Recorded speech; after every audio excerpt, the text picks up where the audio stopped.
ప్రభువు నమ్మకస్తులైన వాడిని కనిపెట్టే దేవుడు అంట. ఎవరినో కనిపెడతాడు? అమ్మా, నమ్మకస్తులా ఏమో మా చిన్న మైకి పెట్టింది, జాంకాయలో అంటాం. ఎవరు పిలుస్తున్నట్టుంది. ఆడబడి టీవీ ఆశ మీద నడుపుతా జాంకాయలమ్మ. ఎవరు వచ్చింది ఆమె? నాకు ఆశ్చర్యం వేసింది. నిజంగా ఏమో బేరం చేస్తా, తాకేసే పని లేకుండా మంచి విలువగా బేరం చేసుకుంటా, కష్టపడి సంపాదించుకుంటా. అబ్బా, ఆమెకి వందనాలు చెప్పాలనిపించింది. కంపలేమిటి తిరిగే ఉంటే చూసావా, వాళ్ళకి ఏం వందనాలు చెప్తావా? ఆ మడి ఎదురు వస్తుంది అదే అన్నట్టుకుండా నీ బ్రతుకు మార్చుకోవాలి, నీ జీవితాన్ని మార్చుకోవాలి, నీ ప్రవర్తన మార్చుకోవాలి. జాయింకాలు అమ్ముకొని బ్రతుకుతుంది కొత్త పిల్ల ఒక ఆడమనిషి. ఆమె ప్రార్థనకు పోతుంది, అనురాలు. ఆమె అప్పుడప్పుడు నాకు కనపడ్డప్పుడల్లా, అయ్యగారు ఈ కాగితీనయ్యా, ఈ కాగితీనయ్యా, మళ్ళీ ఏముంటుంది అయ్యా. నాకు జాయింకాలు అనగానే క్రిస్మస్ పండుగ గుర్తొచ్చింది. పండిన జాంకాయ తినప్పుడు ఎప్పుడైనా తిను, ఎక్కడైనా తిను, క్రిస్మస్ పండుగ గుర్తొచ్చింది. నేను చిన్నపిల్లడు అప్పుడు జాంకాయలు పెడతా ఉంటాను. ఇప్పుడు కూడా మొన్న ఏకుజాన ప్రాంతాలకు మేము జాంకాయలే పెట్టాం. ఎందుకంటే అక్కడ ఎవరు తోటేసినాడు సాగుగా ఎత్తా ఉంటారు. ఒక ఆయన యాపిల్ కాయలు చేసుకొచ్చాం. యాపిల్ ఇంత ఉండయి, 6,000 అంట. 2 బాక్సులు తీసుకొచ్చాం. మంచి పేరు రావడానికి. ఫస్ట్ రోజు నేను తేవాలి, ఇంకొక ఆయన వచ్చి ఫస్ట్ రోజు నేను తేవాలి, ఇంకొక ఆయన వచ్చాడు ఫస్ట్ రోజు నేను తేవాలి. తీసురామ్మా అని తెప్పించే 3 పలహారాలు పనిచేసేసి తర్వాత 4 రోజుల తర్వాత ఎవరు పలహారాలు తేటలేదు. ఏదా పలహారాలు తేరంటే ఆ 6 వేలు పెట్టి, ఆ 7 వేలు పెట్టి ఎవరు చేస్తాడయ్యా ఆయా. నేను అక్కడే అరటి తోట ఉంది పక్కనే, కాలనీ పక్కనే, గుడ్లు తుక్కునే కాడు. ఆయన ఫోన్ నెంబర్ తీసుకున్నా, నరసింహరావు అంట. నరసింహరావు, అయ్యా ఎంత అంటే, అయ్యా డజన్ 10 రూపాయలు అక్కడ ఇస్తాను. అయ్యా 10 కాదు, గెల ఎంతకి ఇస్తావు చెప్పు అంటే 200 అయ్యా. తీసుకురావు గెల, అమ్మాయి నీకు ఒక గెల తీస్తున్నాడు, నీకు ఒక గెల డబ్బులు ఇట్టేయండి అని చెప్పి నెల మొత్తం పనిచేశాను. అరటిపళ్ళు 200కి పలహారం, 200 మొత్తానికి పలహారం. ఈయనేదో పాపం ఫస్ట్ రోజు తెచ్చినాడు, 6,000 పెట్టి తెచ్చాడు. ఇంతలో బడాయికి తెచ్చాడు. తెచ్చినాడు దాంగా ఏమంటది, బడాయికి తెచ్చాడు అంటది. తినేటప్పుడు లేదమ్మా, 2 బస్సు తింటే 2 తీసుకొని ఇచ్చుకాడు వాడు పిల్లడు. ఒకటి మేము అట్టుకెళ్ళారట. చిన్న పిల్లకి వచ్చిందట, సూరేసిందట. పైన అందరూ చూసి చెప్తాడు. మా అత్తయ్య ఇక ఉన్నాడు, మా అత్తయ్య గారు మన మధ్య నిద్రపో. మా అత్తయ్య అంటే చూసి చెప్తాడు, విసిరేసిందట. ఇప్పుడు ఈయన 100 మందికి చెప్పాడు. 100 మంది 100 ఎన్ని వేల మంది అయ్యారు?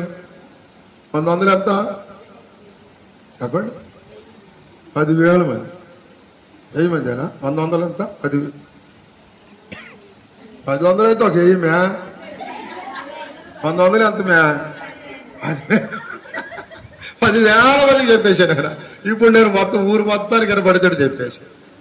ఇక మా సాటింపు, మిద్దెల మీద సాటింపు అంటే ఇదే కదా. మిద్దెల మీద సాటింపు అంటే అట్టికాయని ఇసిరేసిందంట బొట్టలో. ఇది ఇస్తావా నాకు, ఇది ఇస్తావా నాకు అని అంటున్నాడు.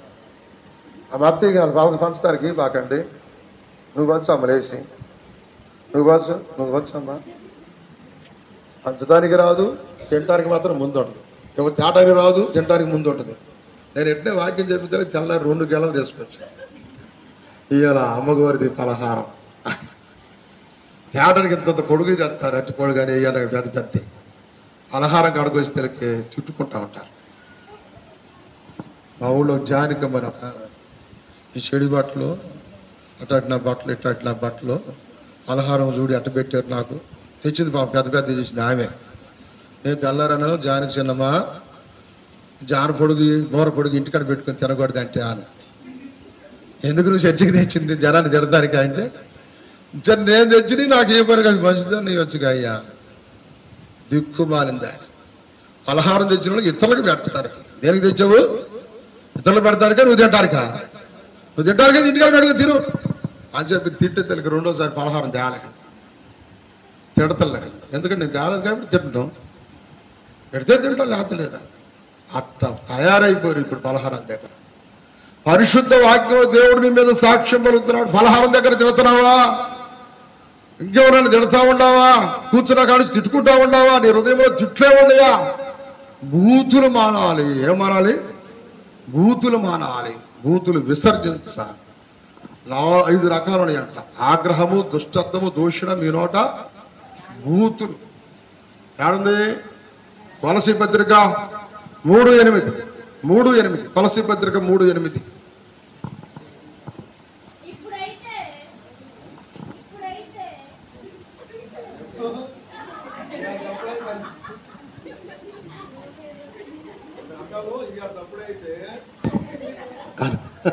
అను ఇప్పుడైతే మీరు కోపము, ఆగ్రహము, దుష్టత్వము, దూషణ, మీ నోట బూతులు అని వీటన్నిటినీ ఉంచుకోవాలా?